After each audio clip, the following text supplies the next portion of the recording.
കാഞ്ചിയാർ ഗ്രാമപഞ്ചായത്ത് അംഗത്തിന്റെ വ്യാപാര സ്ഥാപനം കത്തിനശിച്ചു. കലത്തൊട്ടി സ്വദേശി തെക്കേൽ ജോമോന്റെ പലചരക്ക് സ്ഥാപനത്തിലാണ് തീ പിടിച്ചത്. ഇന്ന് 11 മണിയോടെയാണ് അഗ്നിബാധയുണ്ടായത്. ലക്ഷക്കണക്കിന് രൂപയുടെ നാശനഷ്ടമാണ് കണക്കാക്കുന്നത്.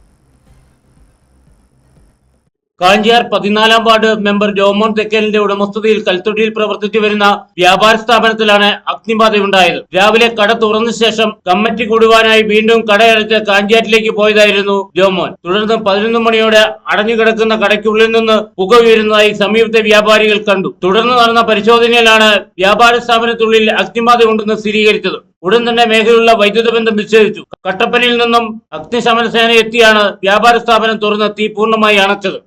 കൽത്തൊട്ടിയാണ്. കൽത്തൊട്ടിയിലൊരു 11:15 സമയത്ത് ഞാൻ കടയിലുണ്ടായിരുന്നു. കടയിലുള്ള സമയത്ത് നമ്മുടെ ഒരു സുഹൃത്തിൻ്റെ കടയാണ്.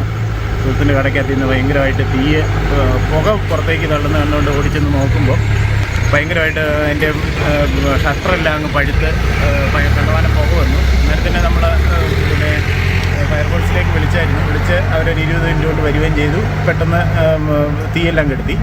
പക്ഷേ അദ്ദേഹത്തിൻ്റെ കടയ്ക്കകത്ത് ഉണ്ടായിരുന്ന മുഴുവൻ സാധനങ്ങളും പൂർണ്ണമായിട്ടും നഷ്ടപ്പെട്ടു പോയിരിക്കുകയാണ്.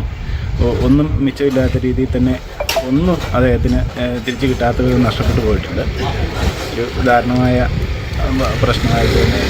സ്കൂൾ, കോളേജ് ഐറ്റംസ്, പ്ലാസ്റ്റിക് വസ്തുക്കൾ, പലചരക്ക്, ബേക്കറി സാധനങ്ങൾ എന്നിവ വിൽപ്പന നടത്തുന്ന വ്യാപാരശാലയായിരുന്നു ഇത്. നിരവധി രേഖകൾ ഉൾപ്പെടെ കടയിൽ സൂക്ഷിച്ചിട്ടുണ്ടായിരുന്നു. പണമടക്കം പൂർണ്ണമായി കത്തി നശിച്ചു. ലക്ഷക്കണക്കിന് രൂപയുടെ നാശനഷ്ടമാണ് ഉണ്ടായിരിക്കുന്നത്. കൂടുതൽ സ്ഥലങ്ങളിലേക്ക് അഗ്നിബാധ പടരാതിരിക്കുന്നതിനും സംയോജിതമായി നാട്ടുകാരുടെ ഇടപെടലിനും ഫയർഫോഴ്സിന്റെ ഇടപെടലിലാണ് അഗ്നിബാധ നിയന്ത്രണ വിധേയമാക്കാൻ സാധിച്ചത്.